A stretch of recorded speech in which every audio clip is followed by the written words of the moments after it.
तो जब मैं यहाँ पर आया 2020 में, तो ये चीज़ है मुझे बहुत टच की सेवा वाला, कि क्योंकि मैंने जो इससे पहले जो भी स्थिति देखी थी समाज की, उसमें देखा कि बहुत ही लोग परेशान हैं, बहुत सारी समस्याएं हैं समाज में।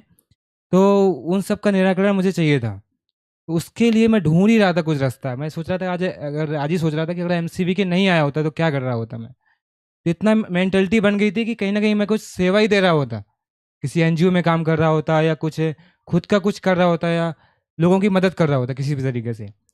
तो और वो मैंने देखा कि अपने जो भी समस्या समाज, या भ्रष्टाचार हो, चाहे लोग परेशान हो किसी गरीबी से, या फिर छुआछूत से, या बहुत सारी जो और समस्याएं हैं मैंने देखी हैं ना, तो वो सब मैंने देखा कि यार इन सबका एक ही सॉल्यूशन यहाँ पर शिक्षा व्यवस्था के माध्यम से वो हम यहाँ पर एमसीबी काम कर रहा है। तो मैंने देखा कि अब कहीं और भटकने की ज़रूरत नहीं है, और ये है। तो वो दिन मैंने सोचा था, और मैंने शेयर भी किया था जब मैं यहाँ पर आया था एमसीबी के, कि मैं अपनी ज़िंदगी में सार्थकता ढूंढ रहा था और वो मुझे मिल गई, और मुझे अब कहीं भटकने की ज़रूरत नहीं है, और मैंने अपनी पूरी ज़िंदगी इसी के लिए समर्पित करता हूँ। तो ये जो सेवा वाला मुद्दा था, मुझे वो आज रिलेट कर पा रहा हूँ कि वो मैं पूरी ज़िंदगी उस दिन समर्पित कर चुका था, कि अब कुछ भी हो अपने को सोचना नहीं, छोटी मोटी प्रॉब्लम, व्यक्तिगत प्रॉब्लम से उठ के कैसे हम मानव जाति के लिए कुछ कर पाएँ, ऐसा मैंने सोचा था। लेकिन उसमें एक बहुत बड़ा मुद्दा आ गया कि समझदारी, है ना, कि समझदारी में बिना काम किए हम पूरकता नहीं निभा सकते हैं। तो वो मुझे उसके लिए फिर मैं काम करने लगा, है ना। तो आज मेरा समझने का काम जारी है, और मैं साथ में पूरा यही सोचता हूँ कि अपनी व्यक्तिगत मुझे क्या चाहिए, मेरे को क्या मिल जाए, ये सब मैं बहुत ही नीचे रखता हूँ। कौन सी सुविधाएं चाहिए, ठीक है, और कैसे मैं ज़्यादा से ज़्यादा अपना पूरे जो 24 घंटे हैं वो इस व्यवस्था और शिक्षा उत्पादन विनिमय में लगा सकूं, ऐसा मैं सोचता हूं आज की डेट में। ये, और तीसरी चीज़ कि इतना मैंने जो अभी 4 साल में काम किया, उसमें ये लगा कि कोई भी इंसान किसी को नौकरी व्यापार करके बिना करके, ज़रूरत ही नहीं करने की, और वो अपनी सारी ज़रूरतें पूरी कर सकता है परिवार की, ऐसा मेरे अंदर कॉन्फिडेंस आ चुका है। तो ये, इसके लिए भी मैं बहुत ही खुश हूँ। तीसरी चीज़ कि मैंने दूसरों के साथ जब निभने गया, क्योंकि अब मुझे इतने बड़े बड़े शिक्षा उत्पादन में लगा कि ये काम करना, ये करना, वो करना है, लेकिन अब लोगों के साथ निभने की योग्यता नहीं थी।